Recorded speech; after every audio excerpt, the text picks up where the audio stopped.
மேஷ ராசியில் பிறந்தவர்களுக்கு இந்த வார கிரகங்கள் ரொம்ப அமக்கலமான ஒரு பலனை தரப்போகிறதுங்க. அதுலேயும் தொழில் ரீதியாக உங்களுக்கு ஒரு பெரிய திருப்பு முனை ஏற்பட போகிறது. இந்த ஃப்ளாட் ப்ரமோட்டர்ஸ், பில்டர்ஸ், கட்டிட கலைஞர்கள், இடம் வாங்கி விற்கக்கூடிய அன்பர்கள், ரியல் எஸ்டேட் பிரமுகர்கள், அதுக்கப்புறம் பார்த்திங்கன்னா யூனிஃபார்ம், அதாவது காவல்துறை, தீயணைப்புத்துறை, மருத்துவத்துறை, இராணுவத்துறை, ஐஏஎஸ், ஐபிஎஸ், ஐஎஃப்எஸ், அதுக்கு நிகரான பணியில் இருக்கும் அன்பர்கள், இவங்க எல்லோருக்குமே நினச்சதை சாதிக்க முடியும்.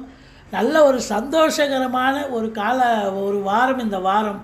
அது குடும்பத்தில் ஒரு நிம்மதி, சந்தோஷம், குதூகலம், நல்ல பண வரவு, பொருள் வரவு இருக்கும். சாதிக்கக்கூடிய ஒரு வாரம். ஒரு சிலர் வெளிநாடு போகணும்னு ஒரு நினைப்பு இருக்கிறவங்க தாராளமாக போகலாம். உங்களுக்கு அதற்கான வாய்ப்புகள் கதவை தட்டும். அதே நேரத்தில் பார்த்திங்கன்னா இளைஞர்களுடைய தேடல்கள் கண்டிப்பாக